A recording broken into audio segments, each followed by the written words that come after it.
in the age of AI, what I think marketers should consider is creativity. Creativity is how you will stand out. Think of how you can stay bold with your marketing campaigns and use your humanness in the age of AI to help yourself stand out. Hi, and welcome back to SaaS Half Full, the only show serving B2B SaaS and AI marketers. I'm Lindsay Groper, EVP at Panblast, and I will be both your host and bartender today. I had an awesome conversation with Ashley McGovern, who is the Director of Marketing at NurtureBot, which is an AI PropTech company. Now, most AI companies are marketing in all the ways that we know. A lot of digital marketing, leaning heavy into social, paid, looking at AI visibility. And Ashley's talking to us about how she has used more creative techniques to reach her audience that are unexpected coming from an AI company. And yes, people, I am talking print and books and commercials. So if you'd care to grab a drink, join me as I speak with Ashley. Hey, Ashley, welcome to the show. Hi, Lindsay. Thanks so much for having me. I am excited to have you. You are an Indy native, which I don't get many Indy natives on this show. So glad to have you. But now you are living in Chicago, correct? Correct. Yep. I am in the Gold Coast Old Town area. Love it. Before I hit record, I shared with you that I used to live there, and it was definitely like a different time in my life. It was pre-kids. Partying was like number one focus. Every dime I made, I spent it on going out. But I would not change a thing. I loved it. It's a city that's near and dear to my heart. Were we able to get you a drink kit today? You were. And my drink of choice was a Hugo Spritz. So I have my Hendrix with me. However, I told you before we started recording, I am in desperate need of caffeine. So I'm actually drinking a Celsius, and it's a little bit earlier here instead of the Hugo Spritz, but I'm definitely going to be enjoying that a little bit later on after work. Awesome. Yes, it is 10:30 in the morning for you on a Thursday. It is in the AM hour for me as well. But guess what's happening, Ashley? I always stay true to the process. There were 2 times in 6 years I haven't. And one is because I was literally coming off the stomach flu and I just couldn't. And the other is when I had COVID back in the day. And I just I couldn't bring myself to have a drink. Sure. But other than that, no matter the time of day, no matter the day of the week, here we go. I'm drinking a Good Boy seltzer, which I discovered this summer. Which I love. It's a strawberry lemonade because it is not carbonated, which is key for me. I can only drink so many carbonated beverages. So the fact that this is flat, I love. So it is a Good Boy strawberry lemonade. But I will cheers your Celsius. Thank you for joining me. Thank you. I have heard good things about Good Boy. I'm the same. I don't like carbonation. I don't know if you've tried Mom Water. Love that one too. That is from Indy. That was born out of Indiana. Yeah. And literally it was the mom who would go to the pool with her kids, and she would have in her water bottle, her drink, which would usually be flavored flat water, vodka, and whatever else. And she started labeling it mom water so that her kids wouldn't drink it. And then she would make it for her friends, and they would all have their own mom waters. And then they're like, this is a thing. We should try to sell it. And mom water was born. I love that. And I like the history. Yeah. It has a good story to it. Absolutely. You'd like when it actually matches what you hope it did. It's was this invented by a mom? And it's yes, it actually was. Yeah. Okay. Well, before we dive into our topic of the day, I do want to give our listeners a bit of background on you, certainly your history and how you got into B2B SaaS and AI marketing. And then also, if you could just give us a quick overview of NurtureBot, what the company does, and your role there would be a great place to start. Absolutely. Okay. So I have been in marketing for almost 10 years now. After college, I actually got my start working in-house at an orthopedic hospital in Indiana. And that's really where I say I developed my appreciation for complex information. Because I was right, and Julia on your team, who actually reached out to me, I worked with her. She was an intern, so she can attest to this. But we had to write blog articles about scoliosis surgery and make sure that it was digestible to our target audience, right? So I really developed my appreciation for complex information and telling a story well, a true story well, with the 3 years I was at that orthopedic hospital. The thing though was I've always had this like entrepreneurial itch. So eventually I was like, okay, I need to scratch this and use my minor, which when I went to college, my minor was in entrepreneurship. And I was like, I need to get into the startup world. So I saw this company called RealLink. They were actually acquired now by a larger property technology company in our space. But I ended up working there for like 4 years, and it was a wonderful experience, true startup, then scale up, and eventually it was acquired, like I said. And then since then, I left and went to the e-commerce tech industry for a little bit where I gained a lot of insight too. So I actually compare a lot of property technology that I might refer to as PropTech to e-commerce tech, e-com tech. But outside of that, I have been a B2B SaaS marketer now for 7 years in the property technology space specifically. So that's a little bit about me. And now Nurture Boss is where I'm leading marketing. I was the first marketing hire. I'm a solo marketer right now with goals to build out my team. But I am our director of marketing in charge of leading our go-to-market efforts and really focused on our messaging, positioning, and brand awareness campaigns right now.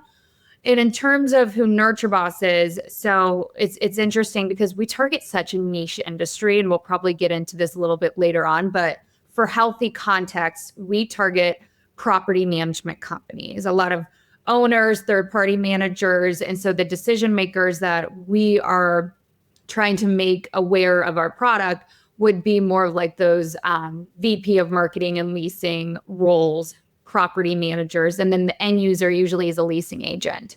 So in terms of our product, I would say, talking to our B2B SaaS marketers, it's marketing automation.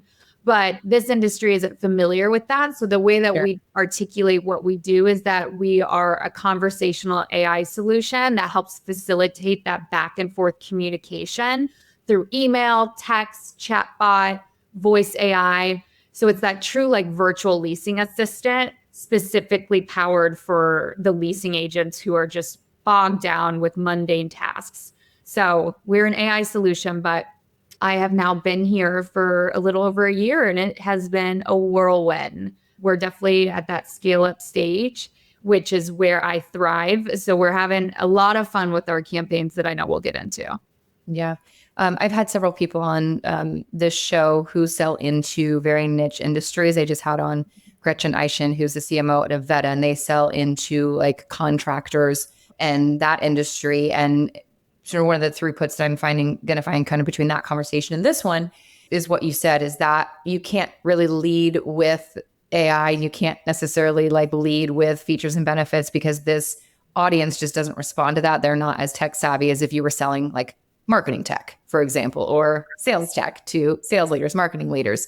You have to market them differently and a bit more creatively. And so the topic that we ideated on and landed on is that specifically with Nurture Boss is that you've created some different marketing approaches that are a bit contradictory to what you would expect from an AI company that have worked really well for you. And so want to dive into that because I know we have a lot of listeners who do sell into either niche audiences, like one niche audience, or they're like very verticalized and are having to talk to a lot of different audiences, many of them who are not even necessarily tech forward, let alone AI forward. I do feel most AI companies are marketing more around speed and automation and features. So why did you decide to kind of look outside of that originally with Nurture Boss and really focus marketing efforts on what we would consider more traditional formats? And folks, I'm talking about book launches, I'm talking about print media, and I'm talking about commercials. So just talk to us about when you came on, a year ago, how you assessed this and why you ultimately decided that we need to do something a little bit different. Yeah. So the why behind we wanted to do something different is because there are a lot of AI solutions in our industry. And the way from my research and observations over the years that I've aggregated is that a lot of people use color to make their brand stand out in property technology. And I think that's a great way to do it. It's what Nurture Boss was doing before. People associated with the color with the brand. But for me, one of my guiding principles ever since, after college, working at a place where we were taking that complex information, and distilling it down was looking at our audience and trying to speak their language. I think that our industry and what I've observed is that they're bogged down with multiple AI vendors reaching out to them, that they don't know how to decipher what's true, what's not, what's the best fit for me. Because once again, it's a very technical product in our industry. Many are technical, but some aren't. And so I was tasked when I came on to Nurture Boss is telling our stories clearly in a way that also captures attention with this attention economy right now. So the why was that we needed to stand out. We needed to capture attention, given that we are a little bit smaller than our biggest competitor. And so that's when we decided to start using print material. I started pitching some of my very bold ideas with a cinematic commercial set in a 1970s leasing office, and then launching a book, all with the goal of clearly articulating what Nurture Boss does, but more so from a thought leadership standpoint too, because that was another goal we had was we want to be the leaders for multifamily teams when they're learning about AI and property management. And what kind of conversation did you have to have with your internal stakeholders? Sort of where did they fall on the spectrum? Are they were they open to the traditional side? Is that sort of what they're used to? Or were they like, what actually like, where's all of our like digital campaigns and paid media? So what conversation did you have to have internally? Yeah, that's a good question. So I report into our CEO, Jacob Carter, and he is phenomenal. And I got really lucky because he has more of that mindset that we don't need, and eventually this matters. I'm not saying it doesn't matter, but instead of focusing on like the typical MQLs to SQLs to gating content to focusing on marketing influence or close one deals, he really had the same intention that I did. And I vetted this when interviewing with Nurture Boss when they brought me over here, is that we have to rewrite the playbook, the inbound playbook that HubSpot got us all familiar with as B2B marketers, because our industry and our customers are fatigued by these resources that we're gating, and our audience doesn't buy in a straight line. So we had the same marketing mindset that we have to be bold. We have to focus on anecdotal feedback because we know a lot of this industry is built off of relationships. So the same B2B SaaS metrics that we're all familiar with don't apply right now. And the same intention that once was when filling out a form for an ebook isn't the same anymore. So we kind of saw the writing on the wall. And again, luckily for me, I also made it very clear that I am a contrarian. I have these bold ideas that I want to execute on, and I want you to push back. And we have that dynamic where we can ask thoughtful questions to get to the outcome that is the best fit for Nurture Boss. And so I again can't stress enough that I feel like we were on the same page from the get-go, because I asked some pretty tough questions in the interview phase to make sure that him as the CEO had the same marketing mindset that I did, and vice versa. He's taught me a ton about marketing as well. Yeah.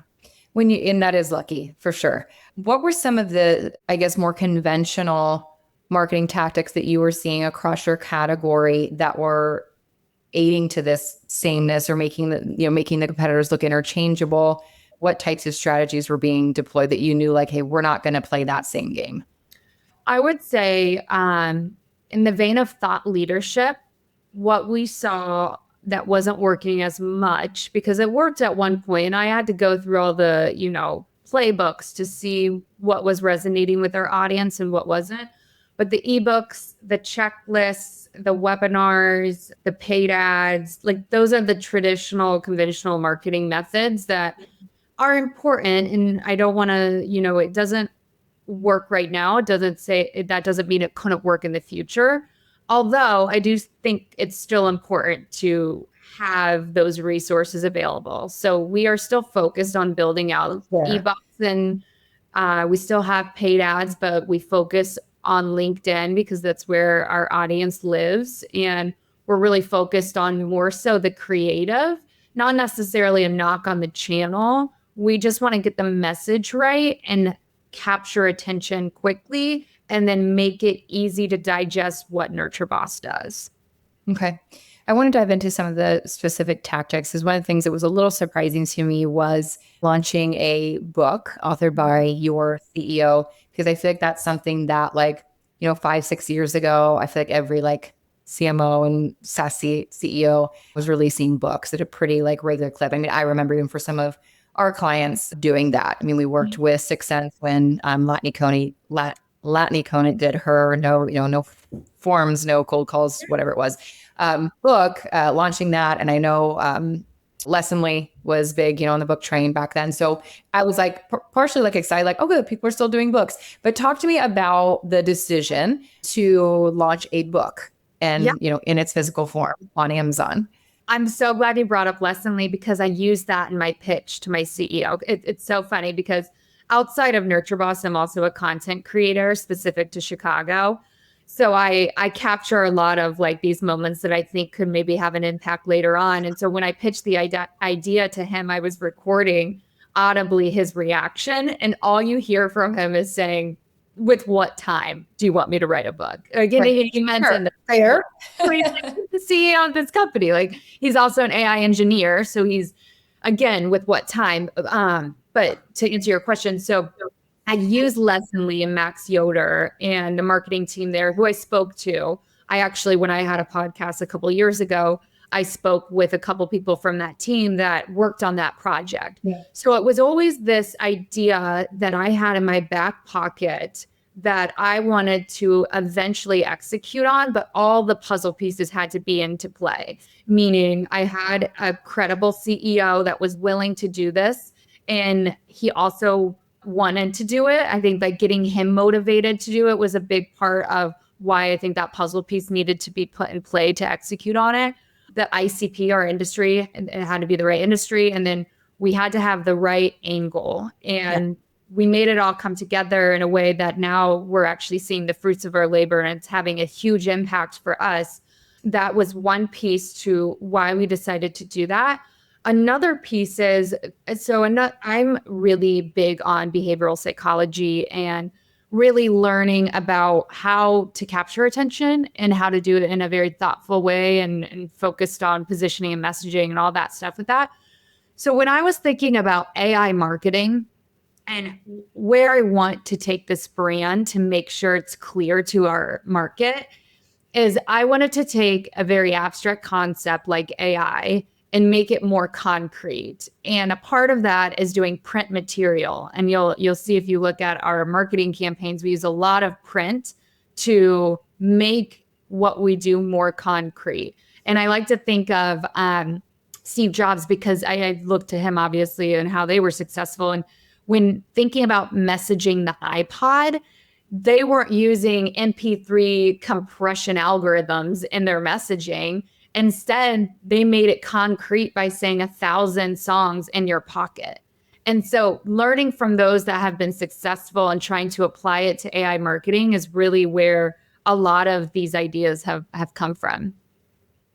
And I want to go back to the book for a second. How did you ensure that the book was a company marketing strategy and not just a individual, CEO, personal brand project? Sure. So yeah, we definitely had to zoom out, because I wanted to, when building it out, I was thinking of how can I make this a sales resource? How can CS, client success, get behind this? And then from NurtureBoss's marketing campaigns, what does that look like? So before even tackling the campaign, I actually do a lot of my campaigns this way, where I think of the distribution plan. And one of the areas that we wanted to strengthen was our direct mail campaigns for the sales team. And so with thinking about how can we easily send a resource to our top prospects and customers, we think of Amazon. And that's where we're like, okay, we could easily publish this on Amazon, make it easy to order and send to. And now it's been a part of our events too. Actually, my sales leader was at a conference yesterday for one of our customers and ordered 30 copies and left there with everybody getting their own copy to learn about AI. So I think a lot of it, to answer your question more directly, as thinking from the lens of our customers in this industry. They're hungry to learn about AI because it isn't figured out yet in property management. And given we have a CEO that is gung-ho about helping this industry and solve their pain points first, and that's how he approaches building out certain solutions at NurtureBoss, I always had the understanding and I guess what would the word be? Confidence in him that this was going to be more about NurtureBoss being a thought leader and less about him, because that's just genuinely him as a person. This actually made him very uncomfortable to like author a book because it's not his personality as an engineer. Yeah, definitely. We at Panblast, as our clients, work with a lot of technical founders, and we call them endearingly awkward. We love them very much. I like that. We have a lot of technical founders that we have to work with, and it is, it's not all of them, but many of them, it is definitely outside of their comfort zone. So you had that layer also to deal with of like why I need to do it, and what's this going to mean for you personally? Like, do you have to be out there a little bit more as the author of of this book? So I totally understand that. Can you detail us a little bit more about your print strategy? You mentioned direct mail. Is that where your sort of print strategy stops and starts, or do you have other formats within that print? So print strategy when thinking, so I'll just give a couple of examples because they're top of mind. I actually just made a LinkedIn post about this. So when thinking of the promotion, I brought this up earlier. If I know that we're going to do a webinar, I think about the distribution plan first. How can I get people excited about this? How can I get people to care about this topic? And what is the best way that I can promote this? And oftentimes, because we've established print material as a strategy that we want to take and it's working for us, I usually think about what print material can I create that would align with this topic. So an example would be, we did a webinar where we brought our AI PropTech competitors together to talk and start to build best practices around how to successfully measure AI, how to adopt AI, how to roll it out with a change management process. So different topics around that. I was like, okay, well, this is happening during lunch. So why don't I get on Etsy and see if there are any like bagel bags that I can print out? Maybe I can show an example later on. And we ended up printing the webinar details onto like a bakery bag that usually you would see a bagel in. And then I ordered those, and that's what I ended up using to promote the webinar in our campaign. So it's a picture, obviously. We're taking pictures, creating content, trying to get some UGC content of other people in our industry promoting it. But that's kind of like a little insight into my thought process, because it sounds, yes, like I can use the buzzwords to explain like how cool this is, but it just starts with like getting the idea and seeing if you can execute it with Etsy or Amazon. Yeah. And it's memorable, right? It's definitely different. I do want to talk a little bit about the measurement side of the house. I mean, there's some of this stuff is, sounds more top of the funnel, even pre-funnel, brand building. It does take money. It takes investment of time and resources. Are your measurements different? I mean, obviously this is not a direct click ROI pipeline building type of activity, especially when you're going offline. It's just harder to track. So what measurement benchmarks do you put in place for more of these non-traditional ways of marketing? Yeah. So just because we were on the topic of webinars, I definitely look at the typical methods because we still use email marketing. So I'll look at click to open rates. I don't really care about open rates as much. I want to see if somebody clicked and signed up from our emails. So that's a big benchmark for me. Registration numbers is a big number for me as well in terms of webinars. And then if I zoom out and just talk more about like marketing as a whole, in the past, when I was at the other startup I mentioned prior to NurtureBoss, we focused a lot on MQL-to-SQL conversion rate and building up that demand gen marketing nurture program to support that. I've still started to build out that infrastructure here. We use HubSpot as our CRM. And so I'm looking at those numbers too. I'm not held accountable to them quite yet, but there's a time when I want my team to be held accountable for marketing influence close won and close lost deals, and marketing generated close won and close lost deals.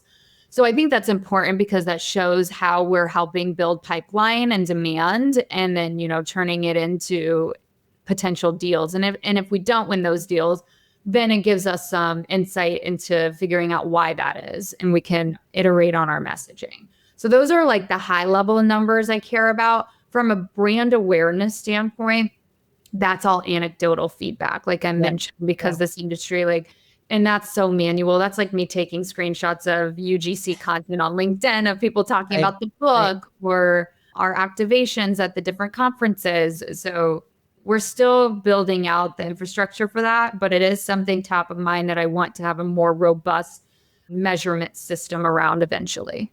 Yeah. I mean, some of the best, smartest, most well-known marketers that I know all agree that there's, a good 20% of your marketing budget that is dedicated to brand that you can attribute no direct ROI, but that without it, everything else suffers, and that people should just stop trying to measure brand. It's a cost of doing business. You need it, and everything else decreases without brand. And they've even run some tests where okay, CEO, you don't believe in all these brand activities because it's not driving direct ROI. Well, let's cut it and see what happens. And there's not an immediate next day, next week, but they start to see after 30 days, 60 days, 90 days that everything else starts to suffer. Yeah. And so it's tough to prove the direct when it's happening, but without it, it's really easy to prove what's missing. So you're definitely not alone. No one has figured out exactly how to measure brand. Just know that it all works together. This has been awesome, Ashley. Is there anything on this topic that we didn't cover that you want to make sure that we tackle today? Honestly, I feel like we covered just about everything. Well, I do end all of my episodes the same way, which is I asked if you have a favorite or signature toast to send us out. I would say in the age of AI, what I think marketers should consider is creativity. Creativity is how you will stand out, and being able to tell your story and the stories that you can execute on for said company, whether you're being hired or you're at the company, to think of how you can stay bold with your marketing campaigns and use your humanness in the age of AI to help yourself stand out. Well, then we will say here's to creativity. Here's to creativity. I like that, right? So much for joining me. Thank you. This was so fun. Appreciate it. You bet. Thanks again to Ashley for joining me on SaaS Half Full. That was a really interesting conversation. It strikes me that I was referring to some of these marketing techniques as non-traditional when actually they used to be super traditional, but now it's gone the other way. I hope you took a few things away from that conversation, specifically if you are marketing to a niche audience like Ashley. We always appreciate the listen, and until next time, bottoms up.